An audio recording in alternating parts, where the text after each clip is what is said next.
ora duwe dulur. Ora duwe anak. Kok madhep rono kok iso pas car kencar pulu wetune para kawula iso mundhak. Contoh padha buka warung, padha buka nggon sing iso dienggo ngaso lan sak piturute. Nggih. Ngoten nggih, Pak. Kula kinten kok cocok. Napa sing ngendikake Bapak? Nek mung gumantung karo sing neng dhuwur ora bakal iso kelakon. Nek ora aja diwiwiti duwe dhisik, sing dhuwur iki bakal mbantu. Ngono. Ning sing utama kawula Karang Kadempel. Nek kawula Karang Kadempel wis padha gumregah rasane, ayo iki nggone dhewe, padha diresiki, padha didandani. Iki pelatarane awake dhewe, padha didandani, padha diresiki, padha diapik-apik. Papan sing reja, papan sing apik iki mesti nek do mapan do jenak, nek do lenggah do kepenak. Nggih. Mula dina iki aku ngejak karo Nala Gareng Petruk lan kowe Bagong supaya dandan-dandan Karang Kadempel iki to Le. Aja ngaso, aja turu ning ndang tangi, ndang gumregah, ndang cancut taliwondo. Nek iso ngumpuli karo liya-liyane. Papan liya-liyane iki tumrap aku dianggep persaingan. Sapa sing luwih apik ya kuwi ingkang iso nekake para pelancong. Semar omongane terus ngawur. Nek ra ngono, nek ndi kok ming lakon Bagong Duta ndase atos. Nek ora tak gawe ngene iki, lek ku omong kowe jeleh ngantian. Kowe srik ya mir nek aku ngerol. Kowe iri ya. Ora perkara iri. Aku piyayi wis nonton Bagong Duta wis jutaan lho, Bang. Ora mung nang Indonesia tok, luar negeri iki nganti apal kabeh. Mula iki kudu digawe sanggit liyane, ngono lho. Digawe cerita liyane ning tetep kowe engko dadi duta. Aku tetep ngerol. Geleleng iki. Heeh, ning mengko nek jam 3 bubar. Ayo engko nek jam-jam 12 jam 11 kae. Oh ya siap. Pokoke kowe nek kene tenang wae. Heeh. Ha. Mula Nala Gareng Petruk Bagong sing dadi pengarepe, Gareng sing dadi ketua RT, Petruk sing dadi pengareping RW. Bagong saiki dadi apa? Ketua pemuda. Waduh, ketua pemuda kok nglek. Wah penting lho. Cagak tuaing negara, cagak tuaing desa, cagak tuaing pedukuhan ki nek ora nom-nom, ora ana nom-noman, ora bakal jalan. Nah, saiki kewajibanmu nglumpukke para wiranom kuwi supaya sadar, supaya eling yen to papan kene iki no papan sing kudu digulawentah lan kudu diapik-apik supaya iso meningkatkan taraf hidup masyarakat. Oke, sesuk tak kone rapat. Wis beres. Ku bar rapat tuku anggur. Ya. Aku ngrusak pikirane wong enom jenengane ora. Kowe iki diangeten kok, Gong. Aku karang saiki mbok kok ngono kuwi angel dilangi. Heeh. Aku nganti susah ngadepi cah nom-nom ku jan. Saiki ora ning nggon peteng, Tru. Oh. Kuburane nggo mendem saiki. Kuburan. Heeh. Mosok kuburan kok nggo mendem nek kualat lho. Lho, maksudnya nek kuburan nggo mendem mayit. Oh iya ya. Oh ya pinter kowe ya. Omongane mendem mayit ya bener. Di lumpukke wiranem Bagong. Nggih Pak, siap mengke kula kandhanane supaya cancut gumregut. Nek mboten sing nom-nom sinten malih? Sing tuwa duwe pengalaman, sing enom duwe kepinteran. Pengalaman campur kepinteran mesti bakal dadine apik. Ha, kuwi wajib kaya ngono kuwi. Aja lali taren karo sing sepuh. Aja lali taren karo sing tuwa. Sing tuwa ya ngurmati karo bocah. Aja sok ngonekke bocah ngertimu apa. Tembung kaya ngono kuwi dilangi. Saiki cah saiki wis pinter-pinter. Ning bocah pinter aja ninggal pengalamane wong tuwa. Wong tuwa aja ninggal kepinterane bocah. Nek loro-lorone padha ngajeni, loro-lorone padha ngrumangsani, pinter karo pengalaman kuwi iso mujudake papan sing becik, papan sing apik. Nala Gareng Petruk lan kowe Bagong. Nala, iki ijen kan marang lho, Gong. Ora ndedulur. ora duwe anak. Kowe madhep rono kok iso pas terus.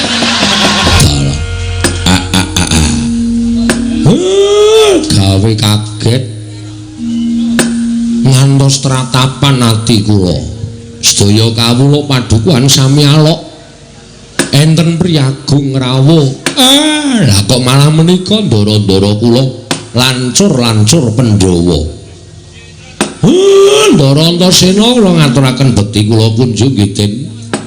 Ya Kakek Semar ndak tampa. Ngaturke bekti karo aku tibus padha-padha. Pamujiku katur ya nggih kula tampi. Ndadosaken bingah raos sing manah. Ndara Gatotkaca wilujeng Den. Ya Kiai Semar Slamet Prabaku. Aku ngaturake sembahku katur. Kok ngawawahi adat. Kula niki mung batur, kula niki mung Panakawan nek sampeyan ngaturke bekti karo Semar.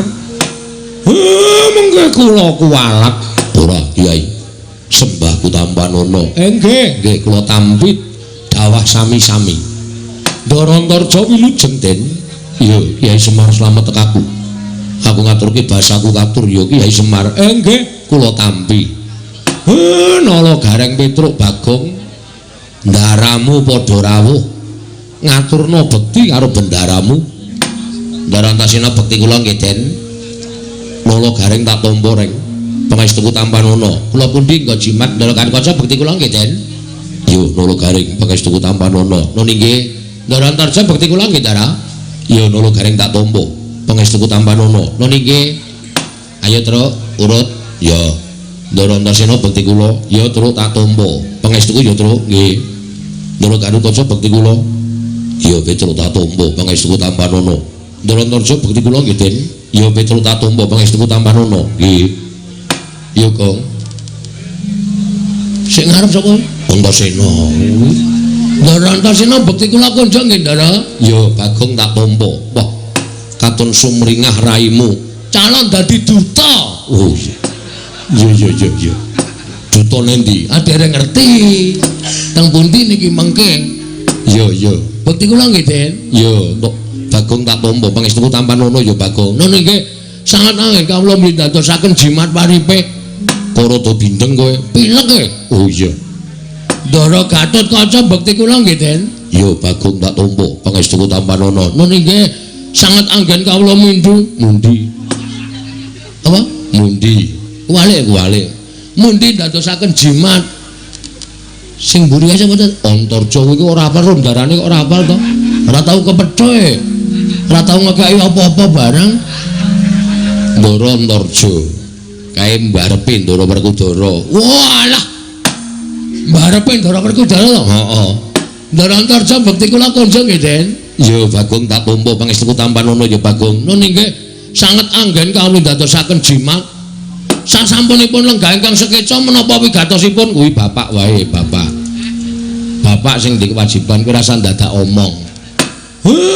Den matur nuwun. Dene sampeyan penuruti napa sing dadi penjaluk kula. Kaget rasaku kayak nalika semono aku nampa nawala saka Kakek Semar. Londene surasaning nawala Kakek Semar nyuwun dawuh kelawan aku supaya sowan nganti Kakang Gatot karo Kakang Antarja. Ora janjane iki arek eneng apa lan Kakek Semar kuwi duwe wigati apa? Janjane ming sepele ning kula niku nek mboten atur kali para pepundhen menika raos kula kok mboten kepenak. Arep duwe gawe apa? Kakek Semar. Kula niki duwe niat kalih anak-anak kula niku mbangun Karang Kadempel. Merga Karang Kadempel menika kathah papan-papan sing wajib entuk kawigaten saka kawula sak Karang Kadempel. Mila niat kula kalih para kawula sak Karang Kadempel kepengin mujudake papan menika kanthi sae lan ingkang saestu ngremenaken. Ning nuwun sewu gandeng kula niki wong sekeng, kula wong ora duwe. Kula niki wong sing urip kula niku mung cukupan. Bebasan gegeden nempyak kurang sagak, kakehan gluduk kurang udan. Mula kula ngrawuhaken sampeyan-sampeyan iku ingkang wigati mboten ketang kula niku diayeng-ayeng diparingi bantuan apa kemawon mboten kok kula ngemis njaluk brana picis mboten ning wajibe diarahke utawa digenahke dipernahke sampun ngantos tumpang sok mangkenipun supados papan menika dados kanthi sae Ndara. Oh perkara ngono to. Nggih, nggih. Pokoke cekak gampange nyuwun dana. Saking Ndara-ndara Antarja, Ndara Garkaca, Ndara Antasena. Ora ya, Gong. Igu partikel kuwi luwih apik tinimbang dana. Nek dana kuwi ndang entek, ya nek dicake apik, nek ngecake ora apik ya bakal entek. Ning igu partikel pikiran kuwi luwih berharga tinimbangane dana Prabaya. Lho. Ora nggo dana, ora sah. Danane saka awake dhewe. Awak dhewe kudu wani geteh sikik. Ngono. Kudu wani berdarah-darah sik. Lho. Ana tetembungan berakit-rakit ke hulu, berenang-renang ke tepian. Lho, bersakit-sakit dhisik, bersenang-senang kemudian. Lara-lapa dilakoni. Engko kepenake dirasake bareng. Nek aku caraku kaya ngono kuwi. Ngono. Ora ana wong mukti, ora ana wong pinter, ora ana wong sugih. Langsung dadakan sugih kuwi ora eneng, mesti budidaya, mesti berusaha. Biyen yo saka cilik, biyen yo saka sithik dadi akeh, saka cilik dadi gedhe. Ngono. Ora ana wong kok tiba-tiba nampa duit sak gepok terus dadi sugih kuwi ora ana. Upama ana, kuwi engko mlarate yo gampang. Ngono ya? Wong kepenak ki nek mak clikrik tekan dhuwur kuwi engko tibane gampang, nek ora ngrekoso dhisik kuwi engko le medhun ya gampang. Ning nek direwangi ngrekoso, direwangi tapa brata, direwangi ngelih, direwangi prihatin, kuwi upama kelakon penjangkane bakale langgeng. Kuwi wong Jawa kepercayaane ngono kuwi. Ngono ya? Kula awak dhewe kudu wani dandani Karang Kadempel iki nganggo apa kabisane awake dhewe dipernahke karo ndara-ndara kuwi. Mengko nek wis dadi awak dhewe kari ngenyam kepenake. Ngenyam kepenake kuwi ya ora terus kepenak langsung kepenak ora, mboko sithik. Oh, kaya wong dodol kae buka warung ya ora terus laris biuk. Nek terus laris biuk kuwi tegese mesti tangga teparo do ngrasani, wis kae ngingu-ingu lan sak piturute. Ning mboko sithik. Nek masakane digawe enak, panganane digawe murah, tur ya ladeni kanthi senyum ramah. Engko pelanggane akeh terus dadi kepenak. Ngono ya, Tru? Ha iya, kuwi falsafah Jawa ora kena ditinggalke. Kudu diugemi tenan. Oh iya, ha iya. Milih saking menika, Ndara. Kula suwun sawetawis wekdal sampeyan mang lenggah sawetawis wonten ing Karang Kadempel. Mangke nek kula pun miwiti mbangun Karang Kadempel niki kalih para kawula sak padukuhan. Sampeyan sing wong pinter-pinter, sampeyan nom-noman sing pun ngenyam pamulangan, sampeyan sing piyai-piyai luhur, mestine anggene ngulir budi ngasah kadewasan benten kalian piyai utawa tiang-tiang saking padukuhan. Mang pernahke, mang toto, mang dunungke supaya apik tembe mburine, Ndara. Ya, yen ming perkara kuwi aku sagu kek. Ora ming perkara mernahke. Yen perlu kowe tak dampingi sarta kowe tak amping-ampingi tak kancani nganti rampung ing pakaryanmu. Kyai Semar. Waduh, Ndara Baladewa barang rawuh, Tru. Ndara Baladewa bekti kula kunjung nggih, Den. Ndara Tiyang Agung. Ya nulung karing Gatombo pangestu Tampanono. Lha nggih sangat anggen kawula ndadosaken jimat. Sinuwun mandura bekti kula katur nggih, Den. Ya, Petruk kantong bolong tak tampa pangestu Tampanono. Nggih, kula pun dinggo jimat paripe. Ndara Baladewa bekti kula katur nggih, Den. Ya, Bagong. Ndak tombo pangestu Tampanono, Bagong. Ini sangat kena pundi? Melu cepet iki lho. Aku nek omong cepet banget ae. Nek ra tak imbangi, aku ki biasane alon-alon e. Kono kok cepet. Iya. Wah. Semar aja kaget aku prapta ning Karang Kadempel. Nggih. Wigatosipun menapa? Jejeripun Tiyang Agung mestinipun boten perlu rawuh enten Karang Kadempel. Cukup panjenengan utusan Nayaka Mandura nimbali dhateng kula. Hadan? Sumados sak mangke kula saged sowan ning kok dadak kroyo-royo rawuh teng Karang Kadempel. Wigatosipun napa? Kakang Semar. Sawangen Baladewa Kakang Semar dina samengko iki nganti persasat kaya wis ora duwe pangarep-arep ing urip. Ngerti lamun wis ana 3 sasi iki negara Mandura ketaman pegebluk. Akeh para kawula ingin esuk lara sore ketiwasan, sore lara esuk tekaning pati. Mongko madal saling usada. Wis ora kurang-kurang gonku ngrawake para Brahmana Winasisiwa Sugata miyang para nimpuna supaya nambak rengkaning praja parandening katindakake gagar wigartan antuk karya. Nganti adeking nata Mandura Baladewa disuraki dening para kawula sak negara Mandura. Sinenggo aku sawijining ratu ingkang ora bisa paring pengayoman marang kawulaku. Waduh, Kakang Semar. Mandura geger. Ngendi-endi papan padha untran-untran, ngendi-endi papan padha unjuk rasa. Mergo ora nrimakake nggonku ora bisa nyirep marang pagebluk ing tumama nang Praja Mandura. Salajengipun kados pundi?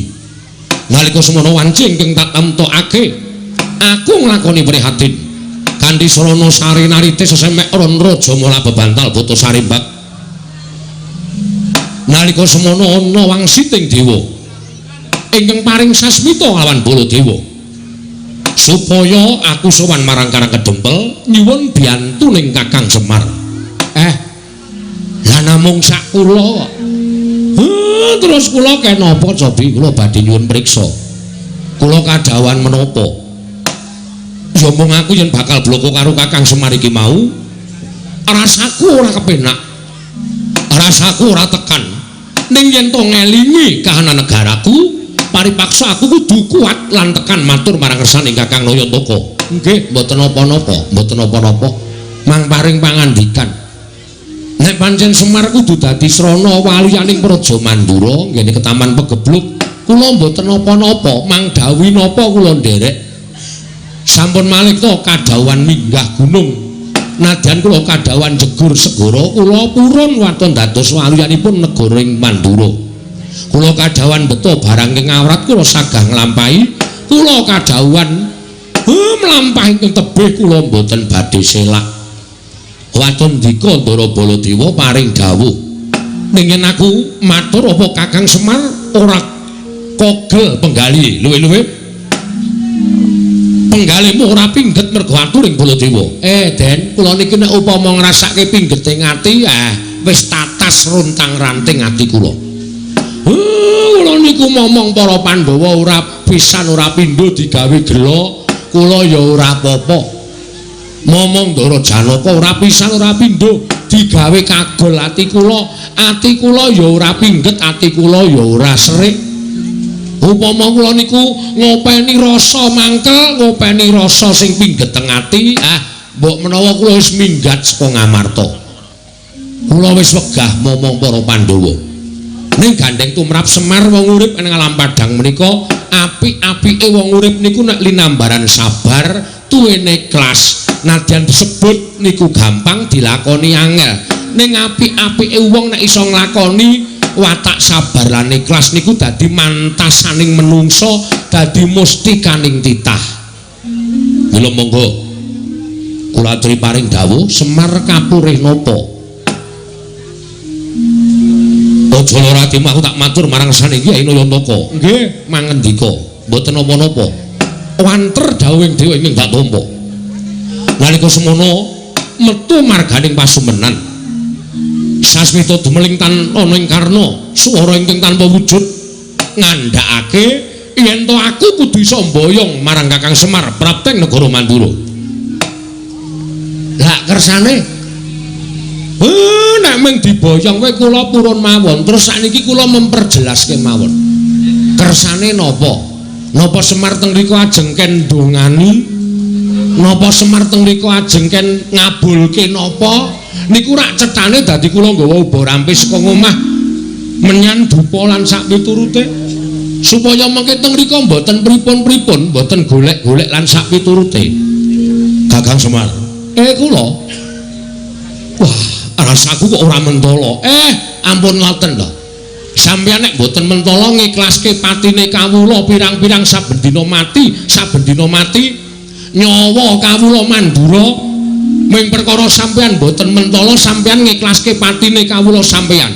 saya ala saya elek kanalindran sampeyan saya mboten prayoga cacating para kawula teng sampeyan li dadi nalindra Kakang Semar aku mboyong Semar putrane negara Mandura dawuhing dewa dina samengko Semar kudu dadi tumbal ana negara Mandura Semar Putranaya mesti lho kowe arep ngopo Bagong kowe arep ngopo sik Pak meneng wae rasa omong kowe kene ra sing nanggapi aku ora gayeng iki Pak kowe sinuwun Mandura wis ngerti aku wis apal iki ya bendaraku ya pepundhenku aku cetha banget omongane Semar kowe ataga ning Mandura arep nggo tambal bosok kupinge apa Gong tambal tumbal tumbal apa tambal tumbal apa tambul tumbal saya nesu aku penyakit gugu karepe dhewe nek ora digenahke Petro iki mau aku basa apik-apik karo sampean nek bareng digenahi karo Panakawan sing jenenge Petro kakangku nek Semar arep digawe ning negara Mandura nggo tumbal wae lah kewanen kowe ling ngucap aku jane ora mentolo Bagong ning piye meneh negara Mandura mbutuhake Semar Semar ki menungsa udu sapi Semar ki menungsa Bapak Semar ki menungsa tur dadi pengarepe Pedukuhan Karangkajembel nah saniki kula takon karo sampean entuk wangsit saka sapa saka dewa ki cetha jenenge sapa Bathara sapa wah nek bab kuwi aku ora ngerti kuwi mung swara tok wah iso uga kuwi mung swara tip utawa wong njajal sound system aja kepenak kowe waton nyuwara kowe topo merem to merem kowe le topo ora ndelokke sapa-sapa to ora lah kuwi kowe le topo ndi ning sanggar pamelengan ki kiwa tengene ning omah ora ana lah aku mesti wong nyetel sound system udu swara dewa lah kok dadi kowe ngawur arep boyong karo Semar Gagabrangan namanya Badranaya Nayantaka Bojogati duduk Manangunung kowe duduk Pak ora aku jenenge duduk Manangunung wis rasa cerewet kok ngono ndak takokku ora goleki rondo Pak moh kowe duduk Manangunung goleki rondo engko nggo aku wis bales hah nek Bapak Ardigawa menyang ngendi mau negara Mandura jelas aku ora ikhlas nek tekan negara Mandura Bapak kon ngopo lah sing liyane tumbal ora masalah gawanen Bapak nggo ngeneng kene ya nggo apa nek Bapak terus digone negara Mandura kok arep dienggo tumbal berarti kan mung dipateni monggo dienggo tumbal ki tegese dipateni ateges aku ora weruh Bapak meneh aku kelangan Bapak hah terus kowe tenang-tenang ngilangi nyawane Semar terus kawulamu tentrem terus kowe ayem neng kono tanpa memberi sedekah sedikit pun anda pancen kowe nganggo tumbal Semar tukunen kowe cejes iki wae Pak nek payu larang kake Pak ora apa-apa ya Tra ya Petro setuju kok ora apa-apa ngono nek nyang-nyangane orang tak keke ora apa mati wae malah bener lho Pak mane kowe ora perkasa to Pak waduh waton kowe iso nglangkai batange Bagong kowe lah kewanen Gong Ndara Baladewa iki duwe pusaka ampul Gong apa Nenggala Alugara utamake Gunung Jugruk Segara Asat kowe duwe pusaka apa wah kowe ora ngerti nek men tamake Gunung Jugruk aku duwe to ora wedi karo Baladewa ben pokoke arep mboyong Bapak lemah ora entuk yakin sumpah nek ngono kowe mepalangi karepe Baladewa lho mesti to genah wis wangsulan ngene kok dikira ora mepalangi wah dalah weh nek meng bengok wae iso aku Apa dumeh bola diwaca, "Weh, Brena, ana nang jajan sekitar wani karo bola ngono apa, Pak? Aku ya iso." Aja pamer swara nang kene. Sero aku cangkeme mbok aku. Nyebarake ora. Gong ku ndak kriwikan dadi grojokan geguyon dadi tangisan lho. Sing sabar. Terus kan piye alon-alon? Iki wis mulai adem lho, Truk. Kene ora disemangati ngono iki. Lho sindane wis do grudung taplak kabeh. Iki kepiye to kok dadi loro iki jan wis. Wis. Kokean iki, Truk. Sing loro diglundungke mrono bae ta. Mesake ora. Jero banget ora. Kok ngono wae. Dikai godhong medun ora. Ngono. Kowe iki malah werna-werna. Kowe iki kok guyung apa Baladewa? Kok melu guyung apa? Aku ora ngeluconi kowe. Aku iki nesu kok kowe mesam-mesem. Ora kena aku menglucu karo Petruk karo Gareng ya, Truk. Heeh. Aku dadi kowe melu guyu. Wah, panusmane jajalan. Dai kalau goro barat. Diar kowe. Ayo, kek pusakamu kuwi mutokke, Gong. Iki apa Bagong sing tekan ning pati? Gong. Ngopo kok mundur? Teratapane aku. Terus? Oke. Musin ditonton karo Petro karo Gareng. Iwas bengok-bengok kok ora wani. Oke, nanti papane wong neter kadetayan. Bagong. Mundur.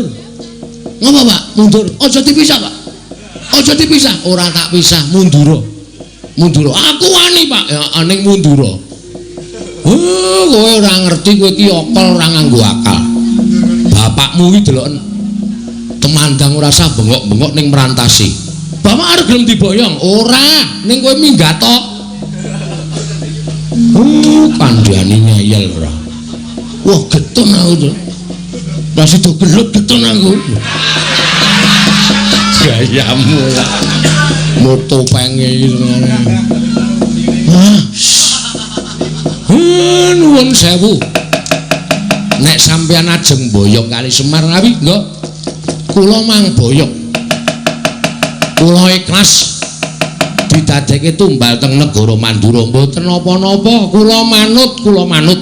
Pramandha Kyai Semar Badrana nenggih Sanata Prabu Baladewa. Eling-eling Semar pusaka bisa kandha jimat kang bisa ngucap kasin lan kadidayan linangkung bebasan Dewa Ngejawantah. Dupiar Sanggrayang Kelurahan Semar Badranaya kena dayaning Kelurahan Semar Badranaya dawah kalenggak nata Mandura. Mangkelake ora. Aduh.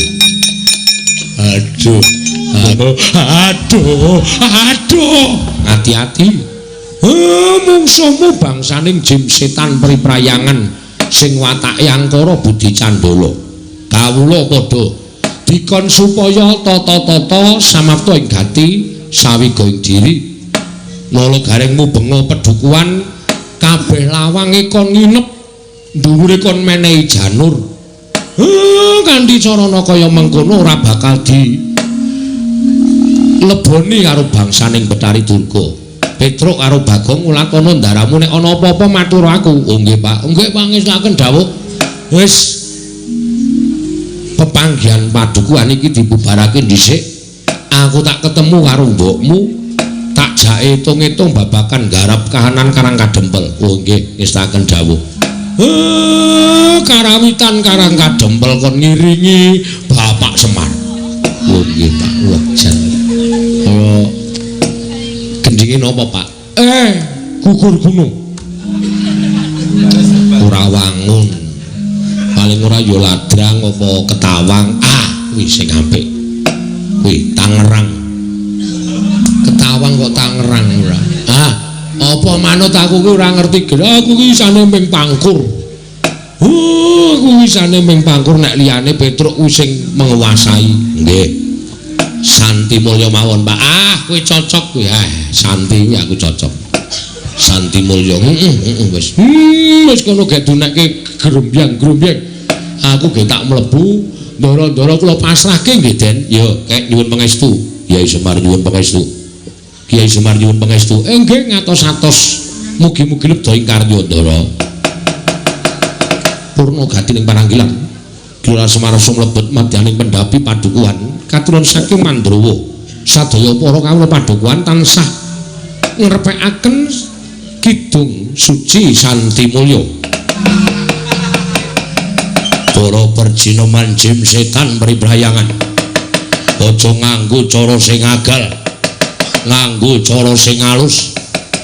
Jiwane wong-wong kae disusupi men padha gelut dhewe-dhewe kanthi cara mengkono karang kadempel bakal geger. Oh iya, ayo Kang tak derekake. Ayo Kang tak derekake. Ayo. Alon nggih.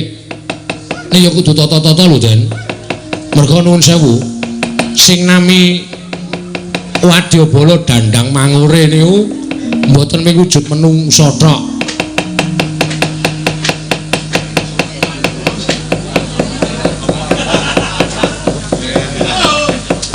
Sing jeneng Wadyabala Dandang Mangure niku mboten wujud menungsa tok.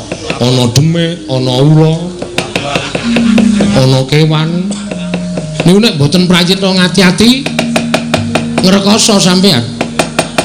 Mula kudu sing prayitna ngati-ati. Yo. Bener kandhane Petruk Dimas. Yo, mula Kang saka kuwi aja nganggo netra lahir tok, Kang, ning netra batin. Mergo aku ngerti Petruk bener apa omongane nek Wadyabala Dandang Mangure iki dumadi saka pirang-pirang perjineman yono, jim yono, berkasaan yono, setan yono. Mula kudu sing prayitna ngati-ati lho, Kang. Tan samar pamoring sukma sunukmaya winah ya ing asepi sumimpen telenging kabu.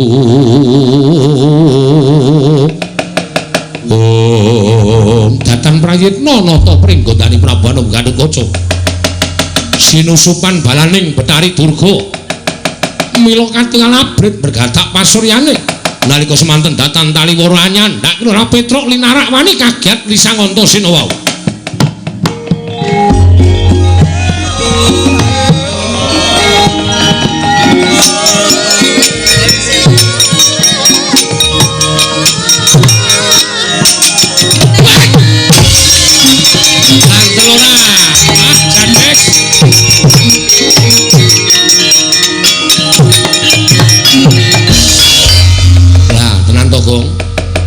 Aku ora wis omong to, Wadyabala Dandang Mangure iki ora mung agal ning alus ya ana. Nyatane Kakang Garukaca ora ana apa-apa kok Petruk dicandak gulune ditekak dilarak kaya ngono kae. Pun nengke mawon men mudhar sisan. Ora kok Petruk kok mati. Ben Petruk iki diutang aku ora tau nyaur. Men tekan Ndara Garukaca aja. Kae ya Kakang nek nganti ning apa-apa engko ndrawasi tak kandhani. Lah terus piye-piye? Manut aku doyadi liya mengko mati dening aku Pak.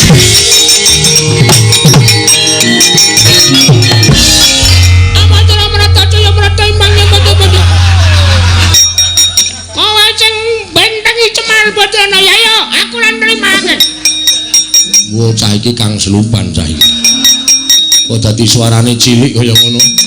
Amatara merata imbangan padha-padha. Oh, Kakang ora prayitna. Aku wis omong to nek balane Brai Durga iki ora mung agalan tok, ning alus ya ana. Sajahe Kakang disusupi karo balane Durga, kowe nekak Petruk.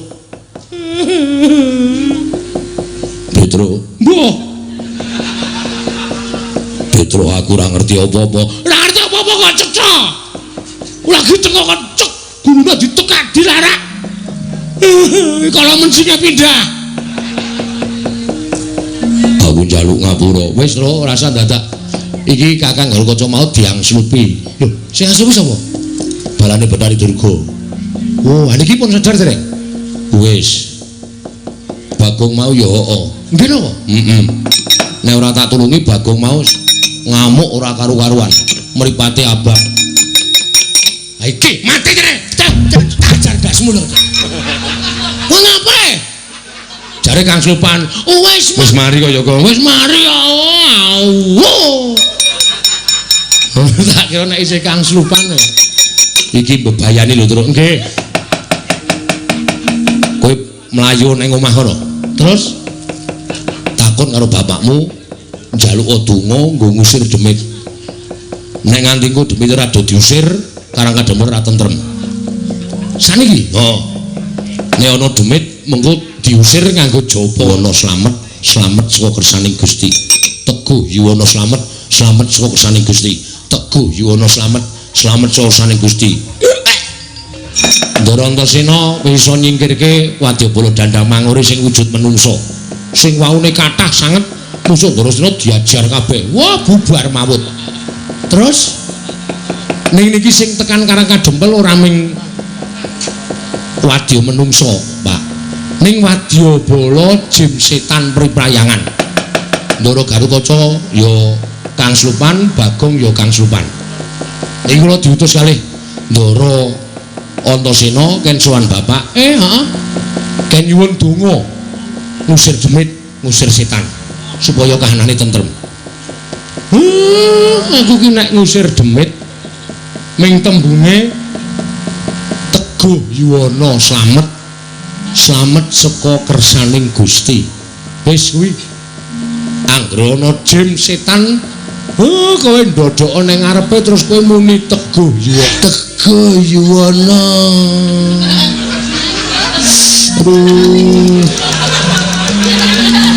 Kala iki ijen kan Purwang lho, Gong. Ora duwe dulur. Ora duwe anak. Kowe madhep rono kok iso pas, Truk. Lahir batin suci. Ora bakal kegodha dening apa wae. Semar ki wis tuwa. Semar ki wis menep. Ora bakal. Wis ora kurang jaman nom-nom aku biyen.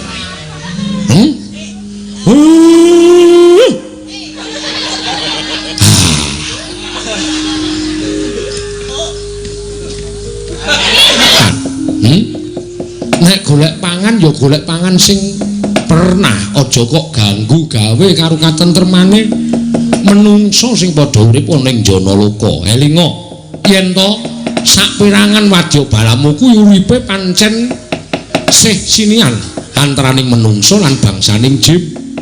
Ning aja sok ganggu gawe karo menungso.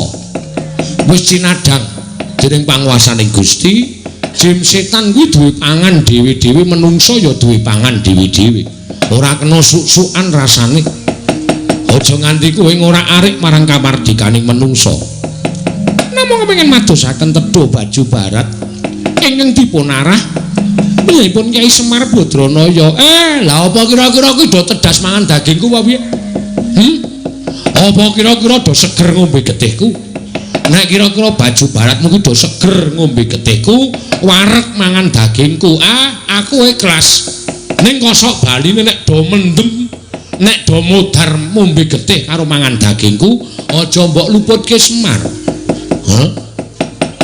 Ketoke pancen aku kuwi pancen kepenak nek diangkah dadi panganing Baju Barat. Ning kowe ora ngerti. Malah wong kaya Semar iki sing janjane daginge ora enak, getihe ora seger tumraping para berkasaan. Golek pangan sing apik-apik, aja ndudul kampurkaning Semar. Kudu gawe tentrem Karang Kadempel. Nggih, matur sembah nuwun.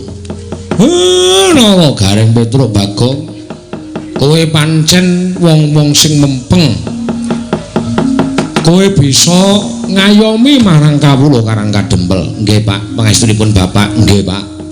Pangestunipun Bapak. Nggih, Pak. Pangestunipun Bapak Semar. Sedaya sampun ketingal trentem ayem. Iya. Lah, saiki aku arep kandha karo anakku Bagong. Mergo kowe mau wis tak janjeni arep tak utus. Lho, Gong, kek maju. Lah iki didadekke wong penting karo Bapak. Maju. Pripun, Pak? Wewangunan iki bakal indah, bakal apik lan becik. Kowe munggah ning kayangan. Waduh. Truk. Nembunga Bathara Guru, adiku si Manik Maya. nek Karang Kadempel butuh winih ya kuwi pelemper tangga jiwa lan winih Jambu Dipa Nirmala munggah njaluka Bathara Guru. Nah Bathara Guru ra entuk omong nek sik dawuh Semar aku ki kakangne Bathara Guru, aku ki Sanghyang Ismaya kae Manikmaya Teja Maya ki toga kae. Nah aku sing nembung Bathara Guru mesti menehake ming mangeli ngono ayo pokoke anggere mangeli ngono ra wis beres ya iya pun ngoten Pak kula nyuwun pamit tambang semetu pengestu ya sing ati-ati Tru aku arep gleleng Tru ya munggah kayangan aku ngerti dalane apa udah aku wani dono sing jeneng munggah kayangan ki munggah gunung Himawat utawa gunung Himalaya kuwi gunung dhuwur banget nganti pucuke ora ketok pucuke tembus langit kono kuwi mapane kayangan oh nek kepleset sithik ngono wah glundung modar kok ada to Pak alah mung diganti wineh biasane kembang to Pak ora sok badarke kaya ngono kuwi kok ndak do ngerti oh nggih ngestaken dawuh nyuwun pamit Pak bidal dinten menika wis jareng engko gara-gara kira nganggo aku sik waduh anjuk piye tenan ora ana sing anu nyebar pil kabeh ditotoli pitik ya Tru aku tak makasih ya Tru hati-hati ya Gong Durantasena kula nyuwun pamit nggih ya sing hati-hati Gong pokoke yang tulisan Himalaya aja dunggahi lho Gong ora sembarangan nunggahi gunung iya Pak iya nek Bathara Guru ra meneke sakarepmu arep piye-piye sakarepmu aku sing tanggung jawab oke wah gleleng iki wis Reng wis menyang kono cerewet wae ora wis ya Tru ya wis tak sangoni puja Basuki kadi pira udu njaluk pamit ya Pak iya wis gek wis kono iki ra disangoni blas apa piye iki ngarep dikongkone kok dadak njaluk sangu kayangan ki ana wong dodol para Jawata miwah para widodara-widodari menawi Kakang Narada mangertos menika saking dayanipun menapa Kakang perkencang lari dayang pak pong bu bolong kali codhe sapa sing gawe kekilapan menapa di Pramuji Bathara Guru menika dados dewaning para dewa nalindraning para Jawata teken dadak dangu dhateng neraka ing sidik pangudal-udal sampun malih wujudipun tidak swantah najan kutu-kutu wangatoga jinaring wonten ing panguwaos paduka Kakang Resi punapi kula menika nalindranipun para Jawata nanging Kakang Narada menika kami tuaning kayuwangan kula mboten wantun nglangkungi dhateng wasisaning pujangga ing kayuwangan cara iki menawi paduka di Pramuji Bathara Guru paring dawuh ing mekaten ingkang raka nedya munjuk atur mugi pareng hamba barono dhateng rayipun Manikmaya Kakang gara-gara ing dumadi wonten ing kayangan menika estunipun sakawit kula sampun nilingaken paningal ewadene dugi sepriki dereng ketingal menapa to sababipun diri wonten gara-gara ing sumundul wonten ing ngawiyat menawi wonten lemah sangar kayu waing nyatanipun jagat menika sampun boten wonten lemah sangar kayu waing menawi wonten pandhita tapa ingkang gentur tapanipun saengga kekiyatanipun sumundul wonten ing ngawiyat menika ugi boten wonten menapa wonten satra ingkang nglerehaken dhateng kasatriyanipun tumuli madhep brahmana menika ugi boten wonten langkung-langkung menawi wonten satunggiling titah ingkang wantun mungkuli dhateng panguwasipun para Jawata menika ugi boten wonten mekaten Kakang inggih mila ingkang saking menika ngroko Gusti pangudal-udal kemawon bingung menika sababipun menapa teka wonten hawa benter ing kados mekaten menika malah ingkang raka nyuwun dawuh saking paduka Adi Pramuji Bathara Guru mbok menawi Adi Pramuji Bathara Guru mangertosi menapa to sababipun gara-gara kayangan menika kala wau di Kakang Rada Blokasuta nadan ingkang rayipun Manikmaya mboten mangertosi gara-gara menika dumados saking menapa lan jalaranipun menapa miwah tuk sumberipun saking pundi kula iki mboten mangertosi Kakang kula ingkang saking menika dinten sakmangke nanging kula pitados sakmangke Gusti tartemtu badhe paring pitedah sinten ingkang damel gara-gara ingkang ngantos semundhul wonten ing ngawiyat menika kala wau Kakang Rada menika sampun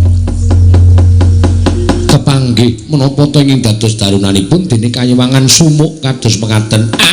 Dalah mbok menawi menika ingkang dados sababipun teka wonten mitamu jangkara ingkang minggah wonten ing kayewangan monggo kanthi badan wadak monggo kesangren kula tingali menika rak mboten sanes menika rak majanipun Kakang Ismaya ingkang ragil inggih menika pun Bagong.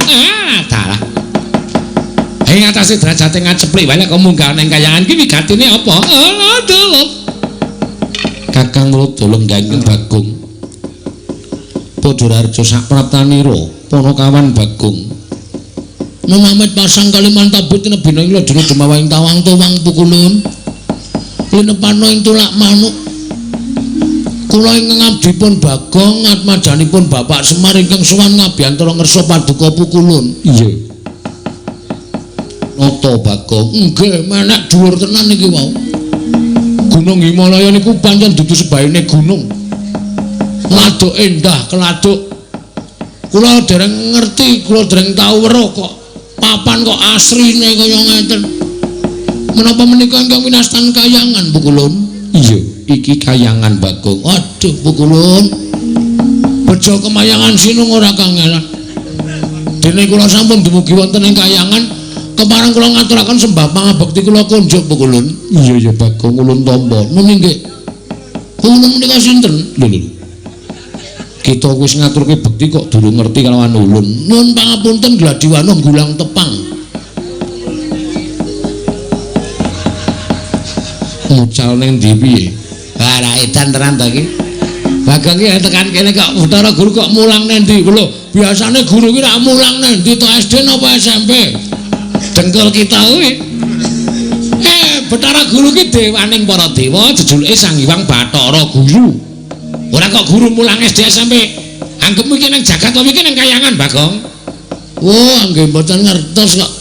Pukulun Bathara Guru. Iya, ya Manikmaya. Oh, Manikmaya niku sinten? Ya ulun.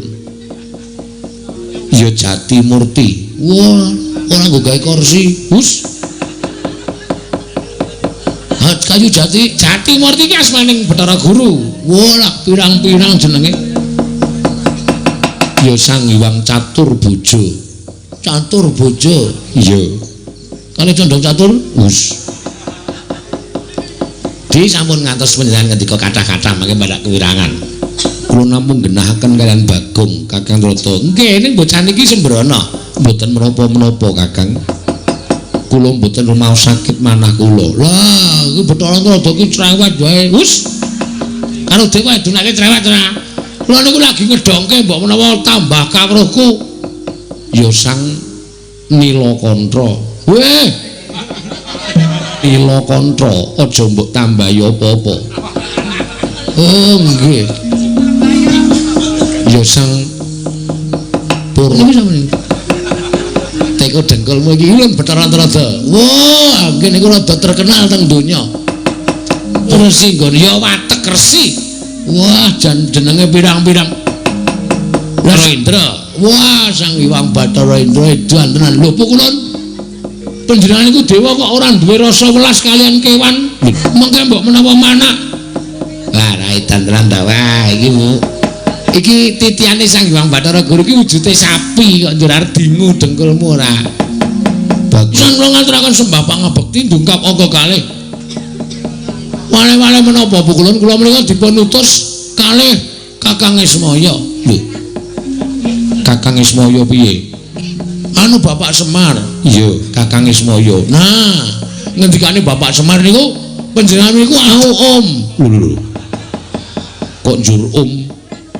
Bagong ora kurang ajar. Tetep Iwang Pukulun Bathara Guru. Iwang Pukulun Bathara Guru. Luwih apik, luwih becik, sesarengan paran para kawula, sesarengan kalian para pepundhen Pandhawa ning niki dereng dikabari. Iya. Ya Bagong, kuwi becik nggih. Ning niki wonten syarate jarene Bapak. Syarate apa? Syarate kula ken munggah enten kayangan, mboten nanu dahar nasi, sekul kalih jenang ning daharane niku pelemper tangga jiwa kalih Jambu Dipa Nirmala. Napa betul Bu Kulun? Piye Bagong? Menapa leres? Iya pancen bener. Mila kula sowan wonten sanipun Iwang Pikulun Manikmaya menika supados Iwang Pikulun ajeng kula betoteng Karang Kadempel nggo syarat supaya bapak niku rancak lembangun Karang Kadempel. Ngoten mawon, terus bapak weling kalih kula. Kula matur karo bapak, "Pak, nek Pikulun Bathara Guru ora maringake, Pikulun Bathara Guru mesti maringake kae adikku, nek aku njaluk mesti dheweke menehi." Ketratase ora, Pak. Wong iki ra ana rong pilihan, diwenehke apa ora? Ha nek ora piye? Nek ora kowe tak wenehi Purbawasesa. Sakarmu, arep ngopo-ngopo ning kono sakarmu. Ngoten niku. Mila kula nyuwun dawuh saking Iwang Pikulun Bathara Guru, winih niku ajeng diparingke napa mboten? Nek mboten kula ajeng nesu teng mriku. Kakang kula dados pundi? Monggo, Bagong nek nesu edan ya wis. Hasan semagaken monggo. Dados pundi saenipun? Monggo Bu Kulun. Laulung dipun paringaken bangane kula nesu teng mriki, kula niku nek nesu nguyuh sak nggon-nggon lho Bu Kulun. Napa arep kayangan kok pesing kabeh iki mergo tekane Bagong ora bakal kelakon to. Terus pundi Bu Kulun? Napa dipun paringaken napa mboten? Nek mboten kula nesu tenan iki wis dinahi pelilah karo bapak. Ngono aku ana apa-apa, Pak? Aku sing tanggung jawab. Semar ngendika wonten niku dadi kula wis dikongkon bapak dadi panjaluke Kakang Semar. Ulun ora nayogyani. Pripun niku maksude? Ora nayogyani pripun? Sampeyan ora maringake? Iya. Cetane kaya mengkono. Yen to winih pelemper tangga jiwulan winih Jambu Dipa Nirmala ora bakal prapteng ana ing Marcapada. Mula Kang Sangga kuwi Bagong. Nek sampeyan mboten maringake pelemper tangga jiwa Jambu Dipa Nirmala wujude winih, ora trima nek carane ngene iki. Bagong kita wani nguman-uman Sang Hyang Jatimurti. Kita wani nguman-uman kelawan Sang Hyang Bathara Guru. Dina samengko kita keluputan. Kita ulun cemplungke ana ing Kawah Candra Dimuka. Ora wedi. Apa iku Kawah Candra Dimuka? Ngerti ora Kawah Candra ngerti ora? Kawah Candra Dimuka isine geni. Nggo ngobong wong sing dosa-dosa kuwi. Oh ya wis ra sida. Ora ngerti aku tak kira nek kolam renang. Renang ya pinter nglangi padake. Kita bali apa ora? Ora, mboten ajeng wangsul. Yen kita ora gelem bali bakal ulun patrapi pidana. Napa pidana sampean? Kula tampa. Ning nek pidana sampean ora temomo nane Bagong, kosok baline. Sampean sing kula pidana. Guntur geni guntur angin sirnakno Panakawan Bagong.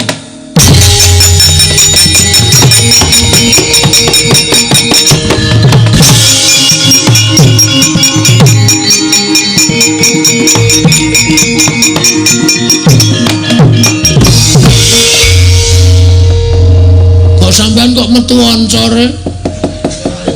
Wah, mati ora tayang. Lagu iki. Lah menawi titah menika saestu lepat. Ning nek titah menika mboten klepetan dedusan, niatipun sae. Namung mergo Adi Pramesti Bathara Guru menika awal maringaken wujuding Prapertoga Jiwa Jambu Dipa Nirmala. Ngaten menika. Piyambakipun mboten purun nglebur dhateng titah menika kala wau.